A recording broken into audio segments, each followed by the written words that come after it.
안녕하세요, 여러분. 오늘은 에드거 케이시 신을 찾아서 7부 이해에 대해 이야기해 보려고 합니다. 사실 이 주제를 준비하면서 제 자신을 많이 돌아보게 되었어요. 과연 나는 진정으로 이해하며 살아가고 있을까 하고 말이죠. 여러분, 혹시 이런 경험 있으세요? 그 사람 마음 이해해, 나도 그런 적 있어. 이렇게 말하면서도 실제로는 내 기준으로만 상대를 판단하고 있었던 순간들. 저도 오랫동안 그랬어요. 이해한다고 생각했지만 사실은 내 경험과 가치관의 틀 안에서만 상대를 바라보고 있었던 거죠. 진짜 이해가 뭔지 몰랐던 거예요. 첫 번째 깨달음, 이해는 동의가 아니라. 몇 년 전 저희 집에 큰 갈등이 있었어요. 언니와 부모님께 대하는 방식이 너무 달라서 가족 모임만 있으면 분위기가 싸해지곤 했거든요. 저는 계속 언니를 설득하려 했어요. 언니, 부모님 마음을 이해해야지. 언니가 그렇게 하면 부모님이 상처받으신다고. 그런데 어느 날 깨달았어요. 제가 이해라는 이름으로 하고 있던 건 사실 언니를 제 생각에 맞추려는 하고 있다는 사실은요. 진짜 이해는 언니가 왜 그런 행동을 하는지, 언니의 입장에서는 어떤 감정일지를 판단하지 않고 들여다보는 것이었어요.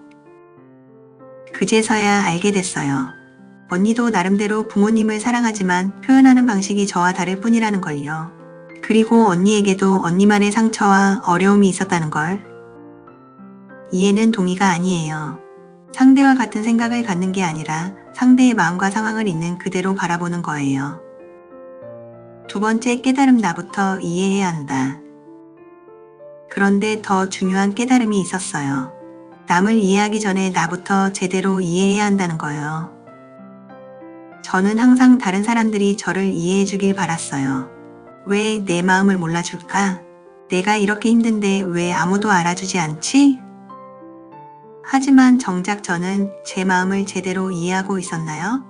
제 감정이 왜 생기는지, 제가 왜 특정 상황에서 그렇게 반응하는지 진짜 알고 있었을까요? 어느 날 직장에서 동료와 작은 갈등이 생겼어요. 그 순간 제가 느꼈던 건 분노였는데, 곰곰 생각해보니 분노 뒤에 숨어있던 건 인정받지 못한다는 서운함이었어요. 그리고 그 서운함 뒤에는 내가 충분히 잘하고 있는 걸까? 라는 깊은 불안감이 있었고요. 저는 그동안 제 마음의 표면만 보고 있었던 거예요.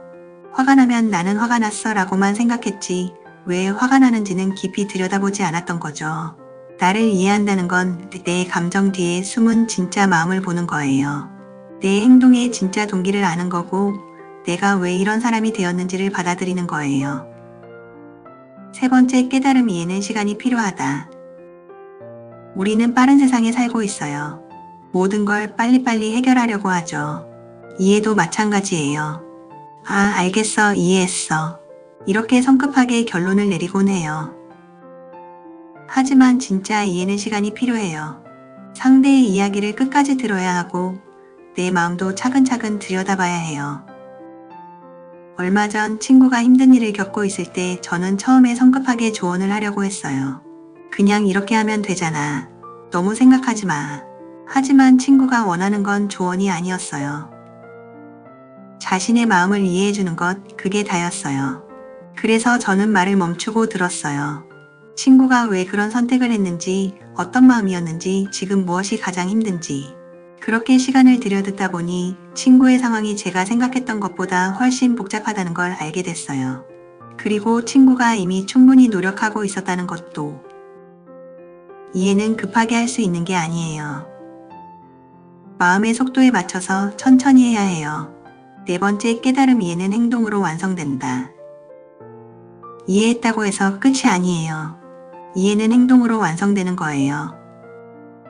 제가 언니를 이해하게 된 후에 행동도 바뀌었어요. 언니를 바꾸려 하는 대신 언니의 방식을 인정하게 되었고, 부모님께는 언니가 나름대로 효도하고 있다고 말씀드리기도 했어요. 제 마음을 이해한 후에는 불안할 때 혼자 끙끙대지 않고 믿을 만한 사람에게 솔직하게 말하게 됐어요. 나 지금 이런 게 불안해라고. 이해가 행동으로 이어질 때 비로소 관계가 변하고 내 마음도 편해져요.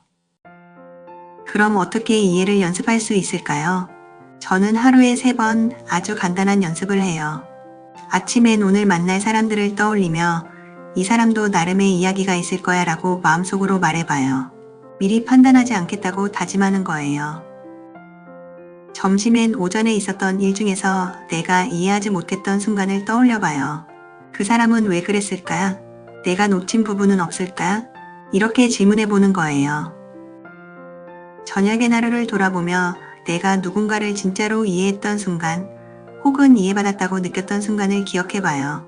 그리고 그때의 따뜻한 감정을 마음에 새겨둬요. 이런 작은 연습들이 쌓이면 자연스럽게 이해하는 마음이 커져요. 이해하기 시작하면 삶에 작은 기적들이 일어나요. 우선 갈등이 줄어들어요. 상대를 바꾸려 하지 않고 이해하려 하니까 싸우는 대신 대화하게 되거든요. 그리고 마음이 편해져요. 왜 저 사람은 저렇지? 라는 답답함 대신 저 사람도 자기 나름의 이유가 있구나라는 여유가 생기니까요. 무엇보다 사랑이 깊어져요. 이해할수록 상대가 더 소중하게 느껴져요. 완벽하지 않아도 다르더라도 그 자체로 사랑할 수 있게 돼요. 이해는 목적지가 아니라 여행이에요. 완전히 이해했다고 생각하는 순간 또 새로운 면을 발견하게 되거든요. 그래서 이해는 겸손한 마음으로 해야 해요. 나는 아직 모르는 게 많구나. 더 알아가고 싶어. 이런 마음으로요. 오늘부터 여러분도 이해의 여행을 시작해보세요. 먼저 자신부터 그 다음에 주변 사람들을 서두르지 말고 차근차근 마음을 열고 분명히 여러분의 삶이 더 따뜻하고 풍요로워질 거예요. 오늘 이야기가 여러분에게 작은 도움이 되었길 바라면서 여기서 마치겠습니다. 고맙습니다.